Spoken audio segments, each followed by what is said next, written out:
1930 great depression എന്ന് പറയുന്നതാണ് ലോകമാദ്യമായി കണ്ട ഏറ്റവും വലിയ സാമ്പത്തിക തകർച്ച.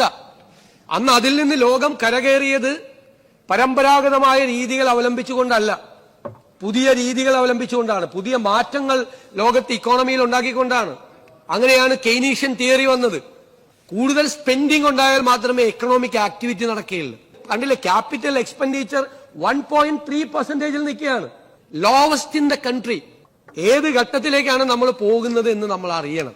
GSDPയും ഡെറ്റും തമ്മിലുള്ള റേഷ്യോ കൂടുകയാണ്. ഇതൊരു അപകടകരമായ സ്ഥിതിയാണ്. രണ്ട് രീതിയാണ് നമ്മുടെ മുമ്പിലുള്ളത്.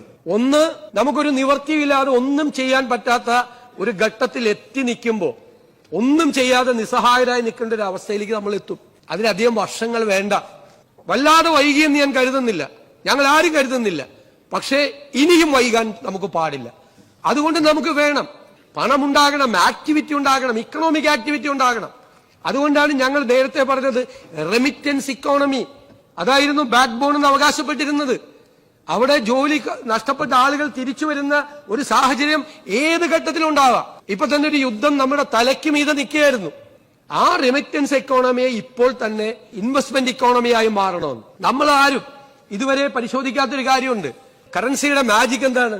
എന്റെ കയ്യിൽ നിന്നും നിങ്ങളുടെ കയ്യിലേക്കും, നിങ്ങളുടെ കയ്യിൽ നിന്നും മൂന്നാമന്റെ കയ്യിലേക്കും, മറ്റുള്ളവരുടെ കയ്യിലേക്കും കൈമാറ്റം ചെയ്യപ്പെടേണ്ട ഒരു വിനിമയ മാധ്യമമാണ് കറൻസി.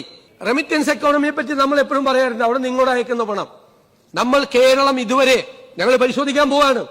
റിവേഴ്സ് റെമിറ്റൻസ് ഉണ്ട് കേരളത്തിൽ, അത്ഭുതപ്പെടുത്തുന്ന തരത്തിൽ. 4 മില്യനും 5 മില്യനും ഇടയിൽ ഇതര സംസ്ഥാനങ്ങളിൽ നിന്നൂടെ ജോലി ചെയ്യുന്നുണ്ട്. സർ, അവര് ആഴ്ചയിൽ ഒരു ദിവസം അവർക്ക് കൂലി കിട്ടുന്നത് ശനിയാഴ്ച. അവര് വളരെ ചെലവ് ചുരുക്കിയാണ് ജീവിക്കുന്നത്. വളരെ കുറച്ച് പൈസ സ്പെൻഡ് ചെയ്യും. ശനിയാഴ്ച പേയ്മെന്റ് കിട്ടിയാൽ ഉടനെ ഗൂഗിൾ പേയിൽ അവർ ഈ പൈസ അയക്കുകയാണ്. സർ, റിവേഴ്സ് റെമിറ്റൻസ് ആയി. ഞാനൊരു ഉദാഹരണം പറയാം. ഒരു 15 കൊല്ലം മുമ്പ് കൊച്ചി നഗരത്തിൽ ഒരു 100 കോടി രൂപയുടെ കെട്ടിടം പണിതാൽ, അല്ലെങ്കിൽ തിരുവനന്തപുരത്ത് 100 കോടി രൂപയുടെ ഒരു കെട്ടിടം പണിതാൽ അതിൽ 40 മുതൽ 50% വരെ പണം ലേബർ ചാർജായി ഈ തിരുവനന്തപുരം നഗരത്തിലും സമീപ പ്രദേശത്തുമുള്ള തൊഴിലാളികളുടെ വീട്ടിലേക്ക് എത്തുമായിരുന്നു. ഇപ്പൊ ആ പണം എങ്ങോട്ടാ പോകുന്നത്? ഒറ്റയാളില്ലല്ലോ നമ്മുടെ ആരും. തിരുവനന്തപുരത്തും അല്ലെങ്കിൽ കൊച്ചിയിലും കേരളത്തിലും സർക്കുലേറ്റ് ചെയ്യപ്പെടേണ്ട പൈസയാണ് റിവേഴ്സ് റെമിറ്റൻസ് ആയിട്ട് ഇതര സംസ്ഥാനങ്ങളിലേക്ക് പോകുന്നത്. നമ്മുടെ ഇക്കോണമിയുടെ അടിത്തറ മാന്താണ്. നമുക്ക് എന്ത് ചെയ്യാൻ പറ്റും? അതിനെ മറികടക്കാൻ പറ്റും? അവരെല്ലാം പറഞ്ഞുവിടാൻ പറ്റുമോ? പറഞ്ഞുവിടാൻ പറ്റില്ല. ഇവിടെയുള്ള ആളുകൾ വന്ന് ആ ജോലി ചെയ്യോ? ജോലി ചെയ്യില്ല. അതൊരു സിറ്റുവേഷനാണ്. ഈ ഗവൺമെന്റ് അത് വിശദമായി പഠിച്ചാൽ ഇക്കോണമിയെ എങ്ങനെയാണ് ബാധിച്ചിട്ടുള്ളത് നോക്കൂ. അപ്പൊ നമ്മുടെ മുമ്പിലുള്ള ഓപ്ഷൻ എന്താ? നമ്മുടെ മുമ്പിലുള്ള ഓപ്ഷൻ പരമാവധി ഇൻവെസ്റ്റ്മെന്റ് കൊണ്ടുവരിക. പോർട്ട് സിറ്റി എന്ന് പറഞ്ഞത് നമ്മുടെ ഒരു അഡ്വാൻറ്റേജാ. എന്താണ്? 600 കിലോമീറ്റർ ദൂരം കടലുള്ളത് ഒരു അഡ്വാൻറ്റേജ് ആണ്. ലോകരാജ്യങ്ങളെല്ലാം അത്തരം കടലുകളുള്ള എല്ലാ അഡ്വാൻസ്ഡ് ആയ രാജ്യങ്ങൾ ഇവിടെ പറഞ്ഞു. ദുബായിയുടെ ഇക്കോണമിയെ കുറിച്ച് പറഞ്ഞു. എണ്ണ വറ്റിപ്പോയിട്ടും ദുബായ് നിൽക്കുന്നത് എന്തുകൊണ്ടാണെന്ന് വ്യവസായ മന്ത്രി എക്സ്പ്ലെയിൻ ചെയ്തത്. ദുബായ് പോർട്ട് ദുബായിയുടെ GDPയിലേക്ക് കൊടുക്കുന്ന കോൺട്രിബ്യൂഷൻ 28 to 30%. അപ്പൊ ആ പോർട്ട് കേരളം മുഴുവൻ ഡെവലപ്പ് ചെയ്ത് ഇൻവെസ്റ്റ്മെന്റുകൾ കൊണ്ടുവന്ന് നമുക്ക് അതിനെ ഡെവലപ്പ് ചെയ്ത എംപ്ലോയ്മെന്റ് ജനറേഷൻ ഉണ്ടാകും. നമുക്ക് അതിൽ നിന്ന് പണം ഉണ്ടാവും. എക്കണോമിക് ആക്ടിവിറ്റി നടക്കുമ്പോൾ നമുക്ക് പണം ഉണ്ടാവും. അതുകൊണ്ട് മാത്രം കാര്യമില്ല, നമ്മുടെ വരുമാനം വർദ്ധിപ്പിക്കണം. ഞങ്ങള് ടാക്സ് ഡ്രൈവ് നടത്താൻ പോവാ. ആരുടെയും തലയിൽ അഡീഷണൽ ആയിട്ടുള്ള നികുതി ഭാരം കെട്ടിവെക്കാതെ ഒരു ഓൾട്ടർനേറ്റീവ് ആണ് ആലോചിക്കുന്നത്. ഒരു ഓൾട്ടർനേറ്റീവ്. എന്തുമാത്രം സാധനങ്ങളാണ് കേരളത്തിൽ ടാക്സ് ഇല്ലാതെ കൊണ്ടുവന്ന് വിൽക്കുന്നത്? ചെക്ക് പോസ്റ്റിൽ ക്യാമറയില്ല, ഒരു സംവിധാനമില്ല, ആളുകൾ കൊണ്ടുവന്ന് വിൽക്കുകയാണ്. ആര് ചോദിക്കാനും പറയാനും ആരുമില്ല. അത് നടക്കില്ല. ഒരു കാര്യം ഞാൻ ഉറപ്പിച്ചു പറയുന്നു, നികുതി വെട്ടിപ്പുകാരോട് കർശനമായി അവരെ നേരിടും. ഒരു സംശയം വേണ്ട. ഒരു വിട്ടുവീഴ്ചയും ഉണ്ടാവില്ല നികുതി വെട്ടിപ്പുകാരോട്. യഥാർത്ഥ നികുതിദായകരെ സർക്കാർ എല്ലാ സഹായവും അവർക്ക് ചെയ്തു കൊടുക്കുകയും അവരെ പൂർണ്ണമായി പ്രൊട്ടക്ട് ചെയ്യുകയും ചെയ്യും. നമ്മളൊരു എക്കണോമിക്സ് ക്ലാസ് എടുക്കാൻ പോവല്ല, മറിച്ച് കേരളത്തിൻ്റെ മുഖ്യമന്ത്രിയെ കുറിച്ച് സംസാരിക്കാൻ പോവുക. നിങ്ങൾ കഴിഞ്ഞ 10 വർഷക്കാലം, അതിന് മുമ്പോട്ടൊന്നും ഞാൻ പോകുന്നില്ല, കഴിഞ്ഞ 10 വർഷക്കാലം കേരളത്തിനൊരു മുഖ്യമന്ത്രി ഉണ്ടായിരുന്നല്ലോ, കേരളത്തിനൊരു ധനകാര്യമന്ത്രി ഉണ്ടായിരുന്നല്ലോ, കേരളത്തിനൊരു ഗവൺമെൻറ് ഉണ്ടായിരുന്നല്ലോ. ഈ കഴിഞ്ഞ 10 വർഷക്കാലത്ത് ഏതെങ്കിലും ഒരു ധനകാര്യമന്ത്രി അല്ലെങ്കിൽ ഈ പറയുന്ന മുഖ്യമന്ത്രി ഇത്ര കട്ടൻ ക്ലിയർ ആയിട്ട് സംസാരിക്കുന്നത് നിങ്ങൾ കണ്ടിട്ടുണ്ടോ? യാഥാർത്ഥ്യ ബോധത്തോടു കൂടി. റിയാലിറ്റിയിൽ നിന്നുകൊണ്ട്, ശൂന്യതയിൽ നിന്നുകൊണ്ടല്ല, റിയാലിറ്റിയിൽ നിന്നുകൊണ്ട് യാഥാർത്ഥ്യങ്ങളോട് സമരസപ്പെട്ടുകൊണ്ടുള്ള സംസാരം നിങ്ങൾ കണ്ടിട്ടുണ്ടോ, കേട്ടിട്ടുണ്ടോ? അതൊന്നും നിങ്ങളൊന്ന് ആലോചിക്കണം. തുണ്ട് പേപ്പറുമായി വന്നിട്ടല്ല, ഉദ്യോഗസ്ഥർ എഴുതി കൊടുക്കുന്ന പേപ്പർ നോക്കി വായിക്കുകയല്ല. വളരെ കൃത്യമായി തനിക്ക് പറയാനുള്ളത് അത് എന്തെങ്കിലും ഞഞ്ഞാ പിഞ്ഞാ വർത്താനം പറയല്ല. അതാണ് പറയുന്നത് വിദ്യാഭ്യാസത്തിൻ്റെ ഒരു പവർ എന്ന് പറയുന്നത്. ഇപ്പം നിങ്ങൾ സതീശൻ്റെ മുമ്പിലും പിന്നിലുള്ള ഈ പറയുന്ന ബിരുദങ്ങളൊന്നും എടുത്തു നോക്കിയാൽ അത്രമാത്രം ഒരു സാമ്പത്തിക വിദഗ്ധനെ അയാളുടെ ഡിഗ്രിയോ അല്ലെങ്കിൽ അയാളുടെ ബിരുദങ്ങളുടെ കൂടെ കാണാൻ കഴിയില്ല. പക്ഷേ അയാൾ കഴിഞ്ഞ 10-20 വർഷം കൊണ്ട്, അല്ല 25 വർഷം കൊണ്ട് അയാൾ പഠിച്ചെടുത്തതും അയാൾ മനസ്സിലാക്കിയതും അയാളുടെ ഒബ്സർവേഷനുമാണ് ഈ പറയുന്നത്, വളരെ കൃത്യമായിട്ട്. അപ്പോൾ ഈ പറയുന്ന ഘട്ടങ്ങളിലൂടെ നമ്മൾ കടന്നു പോവുക. നമ്മൾ കേരളത്തെ സംബന്ധിച്ചിടത്തോളം, മലയാളിയെ സംബന്ധിച്ചിടത്തോളം വൈറ്റ് കോളർ ജോബ് മാത്രമാണ് നമ്മൾ പ്രിഫർ ചെയ്യുന്നത്. ഈ ജോബ് പ്രിഫർ ചെയ്യുമ്പോൾ നിങ്ങളൊരു കാര്യം ആലോചിക്കണം, നമ്മൾ മലയാളികൾ ഇപ്പോഴും വൈറ്റ് കോളർ ജോബ് പ്രിഫർ ചെയ്തിട്ട് പല മേഖലകളിലും പ്രവർത്തിക്കുന്നുണ്ട്, ജോലി ചെയ്യുന്നുണ്ട്. 15,000, 20,000, 25,000, 30,000 ഒക്കെയാണ് സാലറി എന്ന് പറയുന്നത്. എന്നാൽ നമ്മുടെ നാട്ടിൽ ഈ പറയുന്ന വൈറ്റ് കോളറൊന്നും ഉണ്ടാവില്ല, നല്ല ചളിയാകും ദേഹത്ത്. അവൻ്റെത് ഇതിൻ്റെ ഡബിൾ ഇരട്ടിയ 2 times ആണ് അവൻ്റെ സാലറി എന്ന് പറയുന്നത്. അപ്പം ഇതൊക്കെ ചെയ്യുന്നത് ആരാ? മലയാളി തുച്ഛമായ വേതനത്തിന് നമ്മുടെ നാട്ടിൽ ജോലി ചെയ്യുന്നു. മറ്റുള്ളവർ വന്നിട്ട് വലിയ വേതനത്തിന് ചളിയാകുന്ന, ഡ്രസ്സിൽ ചളി പുരളുന്ന, അഴുക്ക് പുരളുന്ന ജോലി ചെയ്യുന്നു. എന്നാൽ നമ്മുടെ നാട്ടിൽ ഇതൊക്കെ ഈ പറയുന്ന സതീശൻ പറഞ്ഞ വലിയൊരു കാര്യമുണ്ട്. ഇവിടെ നിന്നുണ്ടാകുന്ന പണം അത് നമ്മുടെ നാട്ടിൽ ഉപയോഗിക്കുന്നില്ല, അത് നമ്മുടെ നാട്ടിന് പുറത്തേക്കാണ് പോകുന്നത്. അപ്പം നിങ്ങൾ ചോദിക്കും, ഈ പ്രവാസികളും ഇത് തന്നെയല്ലേ ചെയ്യുന്നത് എന്ന്. അതാണ്, ആ പ്രവാസികൾ ചെയ്യുന്നതും ഇവിടെ വന്നിട്ട് ഇതര സംസ്ഥാന തൊഴിലാളികൾ ചെയ്യുന്നതും രണ്ടും ഒന്ന് തന്നെയാണ്. പക്ഷെ ഇവിടെ എന്താ വ്യത്യാസം എന്നറിയോ? പ്രവാസികൾ ചെയ്യുന്ന നാടുകൾ നോക്ക്. ഇപ്പോൾ ഈ ദുബൈ ആണെങ്കിലും ഖത്തർ ആണെങ്കിലും സൗദി ആണെങ്കിലും ഒക്കെ അവരവരുടെ പ്രൊഡക്ടിവിറ്റി കൂട്ടുകയാണ് എല്ലാ അർത്ഥത്തിലും. അപ്പോൾ അവിടുന്ന് അവർക്ക് റെമിറ്റൻസുകൾ വലിയ പ്രശ്നമല്ല, മനസ്സിലായില്ലേ? അപ്പോൾ അതുകൊണ്ട് തന്നെ നമ്മളെ സംബന്ധിച്ചിടത്തോളം പ്രൊഡക്ടിവിറ്റി വളരെ കുറവാണ്. ഇവിടെ നിന്ന് പണം പുറത്തേക്ക് പോയാൽ വലിയ പ്രശ്നമാണ്. അവർ ഇത്തരം റെമിറ്റൻസുകൾ ഉണ്ടാകും തോറും, ഇപ്പോൾ ദുബൈ ആവട്ടെ, സൗദി, ഖത്തർ, ഇനിയിപ്പോൾ വിദേശ രാജ്യങ്ങൾ, അമേരിക്ക, യൂറോപ്പ്, ലണ്ടന്, കാനഡ, എല്ലായിടത്തും മലയാളി ഉണ്ടല്ലോ. ഇപ്പം ഏറ്റവും കൂടുതൽ നമ്മൾ കേരളക്കാർ ജോലി ചെയ്യുന്ന ഈ ഗൾഫ് രാജ്യങ്ങളിലാണ്. അപ്പം എവിടെയാണെങ്കിലും അവരെന്താ ചെയ്യുന്നത്? അവരുടെ ഈ റിവേഴ്സ് റെമിറ്റൻസ് ഉണ്ടാകും തോറും അവരെന്ത് ചെയ്യുന്നു? നിരന്തരമായിട്ട് അവരുടെ പ്രൊഡക്ടിവിറ്റി ഇങ്ങനെ കൂട്ടിക്കൊണ്ടിരിക്കുക. അപ്പോൾ അതിന് അവരെന്താ ചെയ്യുന്നത്? കൂടുതൽ ഇൻവെസ്റ്റ്മെൻറ്റുകൾ, കൂടുതൽ വ്യവസായങ്ങൾ, കൂടുതൽ സംരംഭങ്ങൾ, കൂടുതൽ പ്രൊഡക്ഷൻസ്, മാനുഫാക്ചറിങ്, അങ്ങനെ എല്ലാ മേഖലകളിലും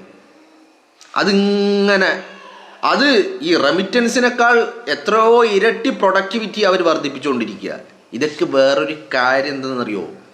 നമുക്ക് സംഭവിച്ചത് എന്താണെന്ന് വെച്ചാൽ, ഈ വിദ്യാഭ്യാസമുള്ള ആളുകൾ വേണം നമ്മുടെ ഈ പറയുന്ന ഭരണസിരാ കേന്ദ്രങ്ങളിൽ എന്ന് പറയാൻ. അവർക്ക് ഇതിനെക്കുറിച്ച് മനസ്സിലാവുള്ളൂ. മറ്റവൻ വെറും രാഷ്ട്രീയം കളിച്ച്, ഈ പറയുന്ന സ്വജനപക്ഷപാതം കളിച്ച്, ഒരു വിവരവും വിദ്യാഭ്യാസവും ഇല്ലാത്തവനെ തിരികെ കയറ്റി. ഇപ്പം നിങ്ങൾ നോക്കൂ, കഴിഞ്ഞ 10 വർഷക്കാലത്തെ PSC പരീക്ഷയിൽ നടന്നിരിക്കുന്ന ക്രമക്കേട് എത്രമാത്രം ഗുരുതരമാണ്. പരീക്ഷ നടത്തിയിട്ട് അതിൽ 10, 15, 20 ചോദ്യങ്ങളൊന്നും വാല്യുവേഷൻ പോലും നടത്തിയില്ല. എന്തിനു വേണ്ടിയിട്ട്? ഈ കൃമികീടങ്ങളെ തിരികെ കയറ്റാൻ വേണ്ടിയിട്ട്. അപ്പോൾ എന്താണ് ഇവർ ഇപ്പോൾ പിണറായി വിജയൻ കഴിഞ്ഞ 10 വർഷക്കാലം നോക്കിയത് എന്താ? ഈ കേരളത്തെക്കുറിച്ചൊന്നല്ല, എങ്ങനെയെങ്കിലും സർക്കാർ ജോലികളിലേക്ക്, സർക്കാർ പോസ്റ്റുകളിലേക്ക് ഈ കൃമികീടങ്ങളെ ഇങ്ങനെ കുത്തി നിറക്കണം. ഇത് മാത്രമാണ് ആലോചിച്ചത്. പിന്നെ അതിലേറെ ഒരുപാട് PR വർക്കുകളും. അതാണ് ഞാൻ ചോദിച്ചത്. കഴിഞ്ഞ 10 വർഷക്കാലം ഇപ്പോൾ സതീശൻ 4 മിനിറ്റിൽ സംതിങ്, ഞാനത് ഫുള്ളായിട്ട് നിങ്ങളെ കേൾപ്പിക്കാൻ കാരണം, ഫുള്ളെന്ന് പറഞ്ഞത് ഫുള്ളായിട്ടില്ല കേട്ടോ, ഒരു 4 മിനിറ്റെങ്കിലും നിങ്ങളെ ഞാൻ കേൾപ്പിക്കാൻ കാരണം ഇത് കേരളം കേൾക്കേണ്ട വാക്കുകളാണ്. എന്തുകൊണ്ട് കേരളം കേൾക്കേണ്ടതെന്ന് ചോദിച്ചാൽ, കഴിഞ്ഞ 10 വർഷത്തിൽ കേരളത്തിൻ്റെ നിയമസഭക്കകത്ത് ഭരണപക്ഷത്തുള്ള ഒരു വ്യക്തിയുടെ ഭാഗത്ത് നിന്ന് പോലും ഇത്തരം ഒരു 4 മിനിറ്റ് വേണ്ട 1 മിനിറ്റ് സംസാരം നിങ്ങൾക്ക് കാണിക്കാൻ കഴിയില്ല. മനസ്സിലായില്ലേ? അതാണ് ഈ കാഴ്ചപ്പാടുകൾ തമ്മിലുള്ള വ്യത്യാസം എന്ന് പറയുന്നത്. വിദ്യാഭ്യാസമുള്ളവൻ്റെ കാഴ്ചപ്പാടും വിദ്യാഭ്യാസം ഇല്ലാത്തവൻ്റെ ആരെങ്കിലും എഴുതിക്കൊണ്ട് കൊടുക്കുന്നത് മാത്രം ഡിപ്പെൻഡ് ചെയ്യുന്നവൻ്റെ കാഴ്ചപ്പാടുകളും തമ്മിലുള്ള വ്യത്യാസം എന്ന് പറയുന്നത്. ഇപ്പം പിണറായി വിജയൻ കഴിഞ്ഞ 10 വർഷത്തിൽ 25-ലധികം രാജ്യങ്ങളിൽ സന്ദർശനം നടത്തി. എന്താ എന്നിട്ട് ഉണ്ടാക്കിയേ? വെറുതെ കുഞ്ഞാ പോക്ക് പോയി വന്നിട്ട് കാര്യമില്ല. പിണറായി വിജയൻ ഉണ്ടാക്കി. കേരളത്തിന് എന്തുണ്ടായി എന്നുള്ളതാ. പിണറായി വിജയൻ വെറുതെ പോയതെന്നൊന്നും ഞാൻ പറയില്ല കേട്ടോ. പിണറായി വിജയൻ ഈ പോയതിനൊക്കെ പിണറായി വിജയന് നേട്ടങ്ങൾ ഉണ്ടായിട്ടുണ്ട്. പിണറായി വിജയൻ്റെ മക്കൾക്ക് നേട്ടങ്ങൾ ഉണ്ടായിട്ടുണ്ട്. പിണറായി വിജയൻ ബിനാമി സ്വത്തുക്കൾ ഉണ്ടാക്കിയിട്ടുണ്ട്, ഒക്കെ ഉണ്ടാക്കിയിട്ടുണ്ട്. പക്ഷേ കേരളത്തിന് എന്തുണ്ടായി? വെറുതെ രാജ്യം കണ്ടതുകൊണ്ടോ ലോകം കണ്ടതുകൊണ്ടോ കാര്യമില്ല. അതിൽ നിന്ന് കേരളത്തിന് എന്ത് ഉപകാരം ഉണ്ടായി എന്നുള്ളതാ. ഒരു ചുക്കും ഉണ്ടായിട്ടില്ല. കാരണം എന്താ? പിണറായി വിജയന് പോകുമ്പോഴും അതാണ് ഈ കാഴ്ചപ്പാടുകൾ വ്യത്യാസം എന്ന് പറയുന്നത്. പിണറായി വിജയൻ പോകുമ്പോൾ എന്തായിരുന്നു ഉള്ളിലെ ഉദ്ദേശം, ഇൻറ്റൻഷൻ എന്തായിരുന്നു? തനിക്ക് എന്ത് കിട്ടും അത് അയാൾ കൃത്യമായി നടത്തി. കേരളത്തിന് എന്ത് കിട്ടുമെന്ന് ചിന്തിച്ചില്ല. മനസ്സിലായില്ലേ? നമ്മുടെ നാട്ടിൽ ഇതര സംസ്ഥാന തൊഴിലാളികൾ വന്നിട്ട് ഇങ്ങനെ ഇവിടെ ചെലവാകേണ്ട പണം, ഇവിടെ ചെലവഴിക്കേണ്ട പണം, ഇവിടെ സർക്കുലേറ്റ് ചെയ്യേണ്ട ഫണ്ട് അത് പുറത്തേക്ക് പോവുക. എന്നാൽ പിന്നെ ഇങ്ങോട്ട് അതിന് ആനുപാതകമായിട്ട് ഇങ്ങോട്ട് വരുന്നുണ്ടോ? വളരെ കുറവാണ് എന്നുള്ളതാ. ഇപ്പം ഈ റിവേഴ്സ് റെമിറ്റൻസ് വലിയ പ്രശ്നമുള്ള കാര്യമൊന്നുമല്ല. ഇതിപ്പോൾ ലോകത്ത് എല്ലാ സ്ഥലങ്ങളിലും ഈ റിവേഴ്സ് റെമിറ്റൻസുകളുണ്ട്. പക്ഷെ അവിടങ്ങളിലൊക്കെ അതിനെ മറികടക്കുന്ന രീതിയിലുള്ള പ്രൊഡക്ടിവിറ്റി ഉണ്ട്. മനസ്സിലായില്ലേ? നമ്മുടെ കേരളത്തിന് അതില്ല. അതാണ് പ്രശ്നം. നമ്മുടെ നാട്ടിൽ നിന്ന് റിവേഴ്സ് റെമിറ്റൻസ് വലിയ രീതിയിൽ എന്ന് പറഞ്ഞാൽ ഇവിടെ സർക്കുലേറ്റ് ചെയ്യേണ്ട പണം, ഇവിടെ ഉപയോഗിക്കേണ്ട പണം അത് പുറത്തേക്ക് പോവുക. അപ്പം അതിനെ മറികടക്കുന്ന രീതിയിലുള്ള പ്രൊഡക്ടിവിറ്റികൾ വേണം. ഞാനിതിൽ വലിയ സാമ്പത്തിക ഒരു വിദഗ്ധൻ്റെ ക്ലാസ് എടുക്കാനല്ല ഉദ്ദേശിക്കുന്നത്, മറിച്ച് സതീശൻ്റെ കാഴ്ചപ്പാടുകൾ. മനസ്സിലായില്ലേ? ആ സതീശൻ ഇപ്പം നിങ്ങൾ നോക്കൂ, ഇപ്പം ഈ ഇത്രയും സംസാരത്തിൽ ഒരു പേപ്പർ നോക്കി വന്നിട്ട് 2 മണിക്കൂർ വായിക്കുകയല്ല സതീശൻ ചെയ്യുന്നത്. സെക്രട്ടറിമാർ അല്ലെങ്കിൽ PA അല്ലെങ്കിൽ ഈ പറയുന്ന ആരെങ്കിലുമൊക്കെ എഴുതി കൊടുക്കുന്ന തന്നെ സ്റ്റാഫിൽ ആരെങ്കിലും എഴുതി കൊടുക്കുന്ന വാക്കുകളല്ല ഇത്. സതീശൻ ഈ കാര്യങ്ങൾ പറയാൻ തുടങ്ങിയിട്ട് കഴിഞ്ഞ 5 വർഷക്കാലമായിട്ട് ഇത് പറഞ്ഞുകൊണ്ടിരിക്കുക. കേരളത്തിൻ്റെ പ്രതിപക്ഷ നേതാവിൻ്റെ കസേരയിൽ ഇരുന്ന് പറഞ്ഞുകൊണ്ടിരിക്കുക. അതിനു വേണ്ടിയുള്ള പ്രവൃത്തി ചെയ്തുകൊണ്ടിരിക്കുക. ഇപ്പോൾ ഈ കഴിഞ്ഞ 1 മാസം 2 മാസമായിട്ട് അല്ലെങ്കിൽ 1 മാസമായിട്ട് അല്ലെങ്കിൽ 10-40 ദിവസത്തോളമായിട്ട് ഈ കഴിഞ്ഞ 5 വർഷക്കാലം പറഞ്ഞ കാര്യങ്ങൾ ഇംപ്ലിമെൻ്റ് ചെയ്യാൻ വേണ്ടിയുള്ള പണിയെടുത്തുകൊണ്ടിരിക്കുക. അപ്പം അത് അയാൾക്ക് ആരെങ്കിലും എഴുതി കൊടുക്കേണ്ട കാര്യമില്ല. കാരണം ഒന്നാമത് ആ മനുഷ്യനെ നമ്മൾ ഇത്രമാത്രം കേരളം എന്തുകൊണ്ട് മുഖ്യമന്ത്രി മെയ് 4 റിസൾട്ട് വന്ന് മെയ് 16 പ്രഖ്യാപനം ഉണ്ടാകുന്നത്. അതുവരെ മുഖ്യമന്ത്രി എന്ന് ചോദിച്ചപ്പോൾ മലയാളി ഒന്നടങ്കം സതീശൻ എന്ന് പറഞ്ഞിട്ടുണ്ടെങ്കിൽ എന്തേ കാരണം? ബാക്കിയുള്ള പേര് കേട്ടവരൊക്കെ വലിയ കുഴപ്പക്കാരായിട്ടൊന്നല്ല, അവർക്ക് അത്ര വലിയ കഴിവില്ലാത്ത ആളുകളായിട്ടൊന്നല്ല, എല്ലാം ഉള്ള ആളുകളൊക്കെ തന്നെയാ. പക്ഷെ എന്തുകൊണ്ട് സതീശൻ? ഇത് തന്നെയാ കാരണം. സതീശൻ്റെ നിലപാടിനപ്പുറം അയാളുടെ കാഴ്ചപ്പാടുകൾ. അതയാൾ കേരളത്തോട് പറഞ്ഞതാ. ഈ കസേരയിലേക്ക് എത്തുന്നതിന് മുമ്പ് കേരളത്തിൻ്റെ ജനങ്ങളോട് പറഞ്ഞതാ. എസ്പെഷ്യലി പുതുയുഗ യാത്ര നടത്തിയിട്ട് അയാൾ ഓരോ പുതുയുഗ യാത്രയുടെ ഓരോ ദിവസവും രാവിലെകൾ അയാൾ സംവദിച്ച് സമൂഹത്തിൻ്റെ വിവിധ ഭാഗങ്ങളിൽ വിവിധ മേഖലകളിൽ ബന്ധപ്പെട്ട ആളുകൾ, പ്രവർത്തിക്കുന്ന ആളുകൾ, വർക്ക് ചെയ്യുന്ന ആളുകൾ, ബിസിനസ് ചെയ്യുന്ന ആളുകൾ ഒക്കെയായിട്ട് സംവദിച്ച് എന്തിന് രോഗികളോട് പോലും സംവദിച്ചു, രോഗികളുടെ ബന്ധുക്കളോട് സംവദിച്ചു. അങ്ങനെ പലരുമായി സംവദിച്ച് അയാൾ രൂപപ്പെടുത്തിയെടുത്തതാ. ഈ വിദ്യാഭ്യാസം എന്ന് പറയുന്നത് അല്ലെങ്കിൽ വിവരം എന്നൊക്കെ പറയുന്നത് നമ്മൾ ഈ പറയുന്ന സ്കൂളിലും കോളേജും പോയി ഉണ്ടാക്കുന്നത് മാത്രമല്ല. അത് വേണം, അത് വേണ്ട എന്നല്ല പറയുന്നത്. അതൊരു പരിധി. അവിടെ നിന്ന് നമ്മൾ ബേസിക്കുകൾ എന്താക്കുന്നു? സ്വായത്തമാക്കുന്നു. അത് കഴിഞ്ഞിട്ട് പിന്നീട് അങ്ങോട്ട് നമ്മൾ ജീവിതത്തിൽ നിന്ന് വീണ്ടും പഠിക്കുകയാണ്. ഇപ്പം സതീശൻ കഴിഞ്ഞ ദിവസം ഈ പറയുന്ന നിയമസഭ നിയമസഭയിലെ നവാഗതർക്കുള്ള ഒരു പരിശീലന ക്യാമ്പ് 2 ദിവസത്തെ. അപ്പം അതിൻ്റെ ഉദ്ഘാടന ദിവസം ആ ഉദ്ഘാടന വേദിയിൽ വെച്ചിട്ട് സതീശൻ പറഞ്ഞ വാക്കുകളാണ്. 25 വർഷമായി സഭയിൽ അംഗമായിട്ട്, 25 വർഷം കണ്ടിന്യൂസ് ആയിട്ട് സഭയിൽ അംഗമാണ്. ഈ 25 വർഷം മുമ്പ്, അതായത് സഭയിലേക്ക് ആദ്യം വരുന്ന ദിവസം അറിയില്ല, സാമ്പത്തിക മേഖലയെക്കുറിച്ച് അറിയില്ല, ഒന്നും അറിയില്ല, സാമ്പത്തിക മേഖലയെക്കുറിച്ച് പഠിച്ചിട്ടുമില്ല. അവിടെ ഇവിടെയൊക്കെ തൊട്ടും തുണിഞ്ഞുമൊക്കെ പോയിട്ടുണ്ട് എന്നതിനപ്പുറം ഇതിനെക്കുറിച്ച് വലിയ അവഗാഹം ഉണ്ടായില്ല. പക്ഷേ സഭയിലെത്തിയപ്പോൾ ആദ്യം മനസ്സിലായി സാമ്പത്തിക മേഖലയെക്കുറിച്ച് ആദ്യം പഠിക്കണമെന്ന്. കഴിഞ്ഞ 25 വർഷം അയാളത് പഠിച്ചു. പഠിച്ചതാ ഇപ്പം നമ്മൾ ഈ കാണുന്നത്.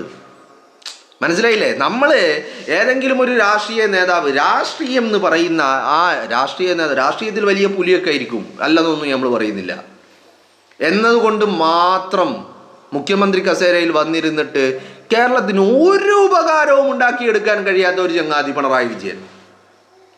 നിങ്ങളൊന്ന് ആലോചിച്ച് നോക്ക്. കഴിഞ്ഞ പിണറായി വിജയൻ കേരളത്തിൽ നടത്തിയ എന്ത് പ്രവർത്തനം, ഒരു പ്രൊഡക്റ്റീവായിട്ടുള്ള ഒരൊറ്റ കാര്യം നിങ്ങൾ പറഞ്ഞ പ്രൊഡക്റ്റീവായിട്ടുള്ള ഒരു കാര്യം എന്തെങ്കിലും ഒന്ന് കാണാൻ കഴിയില്ല. എന്തുകൊണ്ടാ? അതിനുള്ള വിദ്യാഭ്യാസമില്ല, വിവരമില്ല. ഇപ്പോൾ നിങ്ങളൊന്ന് ആലോചിക്കണം, ഉമ്മൻചാണ്ടിയുടെ കാലത്ത് മെട്രോ, കണ്ണൂർ എയർപോർട്ട്, വിഴിഞ്ഞം, മനസ്സിലായില്ലേ?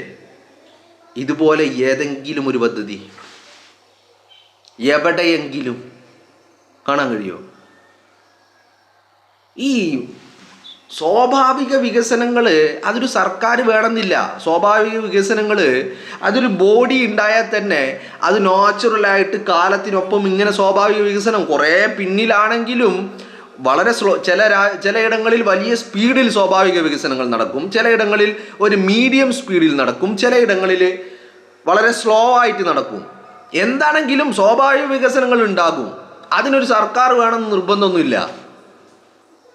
മനസ്സിലായില്ലേ? അതിനൊരു സർക്കാർ ഉണ്ടായിക്കഴിഞ്ഞാൽ സ്വാഭാവിക വികസനത്തിൻ്റെ കാര്യത്തിൽ നല്ല ഒരു എഫിഷ്യൻസി ഉണ്ടാകും എന്നുള്ളതാണ്. നല്ല സർക്കാരാണെങ്കിൽ അതും മനസ്സിലായില്ലേ?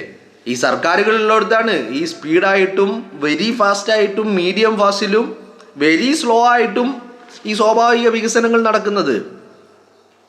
അത് നല്ല സർക്കാരാണെങ്കിൽ നല്ല സ്പീഡിൽ പോകും. അപ്പോൾ അതൊരു വിഷയമേ അല്ല.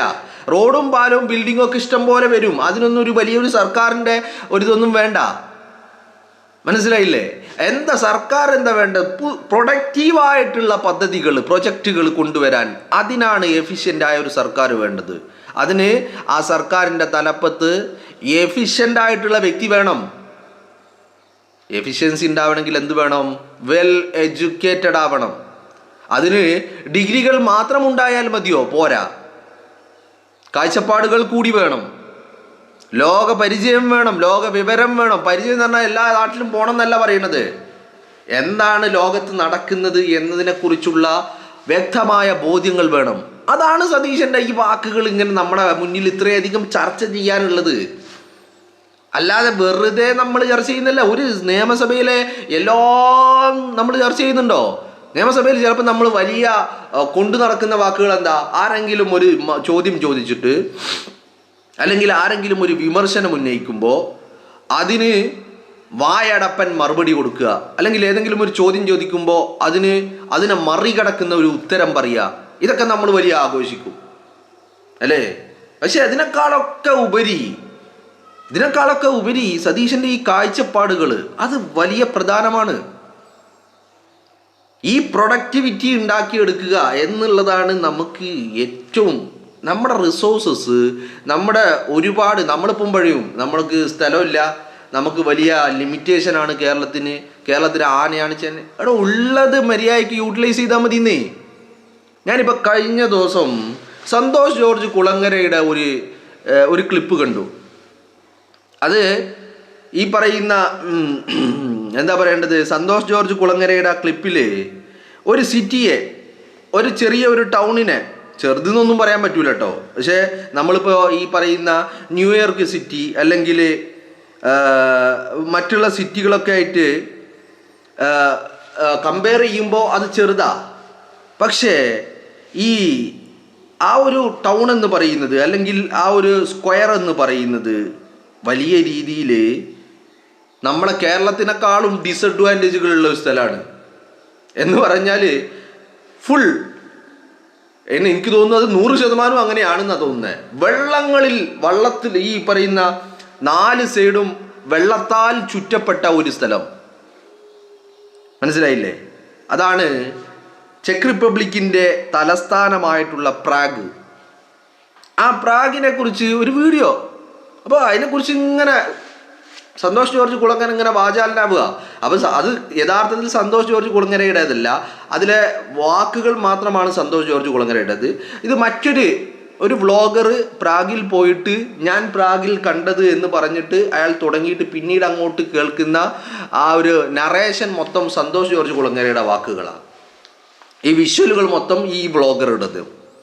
അപ്പോൾ ആ പ്രാഗ് ഇങ്ങനെ കണ്ടപ്പോൾ ഞാനിങ്ങനെ ആലോചിക്കുക, ഇതിനേക്കാൾ വലിയ ലിമിറ്റേഷൻ നമ്മൾ പറയുന്ന കേരളത്തിനുണ്ടെന്ന് പറയുന്ന ലിമിറ്റേഷനേക്കാൾ വലിയ ലിമിറ്റേഷനാണ് ആ പ്രാഗിനുള്ളത്. പക്ഷെ എത്ര സുന്ദരമായിട്ട്, എത്ര മനോഹരമായിട്ട് അവർ സംവിധാനിച്ച് വെച്ചിരിക്കുക. മാത്രമല്ല ടൂറിസ്റ്റുകൾ ഇങ്ങനെ വന്ന് കയറിക്കൊണ്ടിരിക്കുക. അതും മാത്രമാണോ, വലിയ രീതിയിലുള്ള പ്രൊഡക്ടിവിറ്റി അവിടെ നടന്നുകൊണ്ടിരിക്കുക. അപ്പോൾ ഈ പറയുന്നത് നമ്മുടെ ലിമിറ്റേഷനുകൾ ഉണ്ടെന്ന് പറയുമ്പോൾ നമുക്കുള്ള സോഴ്സുകൾ, അതാണ് ഇപ്പോൾ സതീശൻ മുന്നോട്ട് വെക്കുന്നത്. നമുക്കുള്ള സോഴ്സുകൾ ഈ പറയുന്ന ഈ എന്താ പറയേണ്ടത്, നമ്മുടെ ഈ തീരദേശ മേഖലകളെ വലിയ രീതിയിൽ ഉപയോഗിച്ചുകൊണ്ട് ഇൻവെസ്റ്റ്മെൻറ്റുകൾ നടത്തിക്കൊണ്ട്, ഇൻവെസ്റ്റ്മെൻ്റ് ഇല്ലാതെ നിങ്ങളൊന്ന് ആലോചിക്കണം. 10 വർഷം മുമ്പ് 1 ലക്ഷം കോടിയായിരുന്നു നമ്മുടെ കേരളത്തിൻ്റെ പൊതുകടമെങ്കിൽ ഇന്നത് 5 ലക്ഷം കോടിക്ക് മുകളിൽ വന്ന് നിൽക്കുന്നുണ്ടെങ്കിൽ, 5 ലക്ഷം കോടിക്ക് മുകളിൽ ആ കടം വന്ന് നിൽക്കുന്നുണ്ടെങ്കിൽ ഒരു കാര്യം മനസ്സിലാക്കണം, നമുക്ക് കടം വാങ്ങിയിട്ട് ചിലവാക്കാനേ നമ്മളത് പണമുള്ളൂ. എന്നിട്ട് ഈ കടം വാങ്ങിയതിന് കിട്ടുന്ന വരുമാനം മൊത്തം ഈ കടം വാങ്ങിയതിന് പലിശ കൊടുക്കുകയാണ്. കടം അപ്പോഴും വീടുന്നില്ല, പലിശ മാത്രമാണ് കൊടുത്തുകൊണ്ടിരിക്കുന്നത്. ആലോചിക്കണം. അപ്പോൾ അങ്ങനത്തെ ഒരു ഘട്ടത്തിലൂടെ പോകുന്ന കേരളത്തിൽ ഇൻവെസ്റ്റ്മെൻറ്റ് ഉറപ്പായിട്ടും വേണ്ടേ? ഈ ഇൻവെസ്റ്റ്മെൻറ്റുകൾ വന്നാലല്ലേ നമുക്ക് പ്രൊഡക്ടിവിറ്റി ഉണ്ടാവുള്ളൂ. വളരെ സിമ്പിൾ അല്ലേ? ഇപ്പം നിങ്ങളൊരു കുടുംബത്തെക്കുറിച്ച് ആലോചിക്കുക. ഇപ്പം എൻ്റെയും നിങ്ങളുടെയും കുടുംബമാണെന്ന് കരുതുക. വരുമാനം വരുന്നത് നമ്മൾ കടം വാങ്ങിയിട്ട് ഇങ്ങനെ ലാർവിഷായി ജീവിക്കുക. കടം വാങ്ങിയിട്ട് ഈ കടം ഇങ്ങനെ കൂടിക്കൊണ്ടിരിക്കുക. ആകെ നമുക്ക് കിട്ടുന്ന വരുമാനം ഈ കടം വാങ്ങിയിരിക്കുന്ന പണത്തിന് ഇൻട്രസ്റ്റ് കൊടുക്കാൻ മാത്രമേ കിട്ടുന്നുള്ളൂ. ആ വാങ്ങിയ കടത്തിൽ നിന്ന് 1 രൂപ പോലും കുറയുന്നില്ല. എന്നിട്ടും കടം പിന്നെയും വാങ്ങുന്നു. ആ കടം ഇങ്ങനെ വർദ്ധിച്ചു കൊണ്ടേയിരിക്കുന്നു എന്നല്ലാതെ മറ്റൊന്നും സംഭവിക്കുന്നില്ലെങ്കിൽ പിന്നെ നമുക്ക് എന്തെങ്കിലും പ്രൊഡക്റ്റീവായിട്ട് ചെയ്യാൻ പറ്റുമോ? അപ്പോൾ ഈ പ്രൊഡക്ടിവിറ്റി വലിയ പ്രശ്നമാണ്. ഇതൊക്കെ ബോധ്യം വരണമെങ്കിൽ എന്തെങ്കിലും ഞഞ്ഞ വന്നിരുന്നിട്ട് കാര്യമുണ്ടോ? പ്രൊഡക്റ്റീവായിട്ട് ചിന്തിക്കാൻ കഴിയുന്ന ആളുകൾ വേണം. അതാണ് ഞാൻ ഈ സതീശനെ ഞാൻ ആദ്യമേ പറഞ്ഞു, ഇത് എന്തുകൊണ്ട് സതീശൻ്റെ വാക്കുകൾ ഇത്രമാത്രം ചർച്ച ചെയ്യുന്നു എന്ന് ചോദിച്ചാൽ ചർച്ച ചെയ്യണം. ആ മനുഷ്യൻ്റെ കാഴ്ചപ്പാടുകൾ അത്രമാത്രം പ്രൊഡക്റ്റീവാണ് എന്നുള്ളതാണ് അതിൻ്റെ ഒരു കാരണം എന്ന് പറയുന്നത്.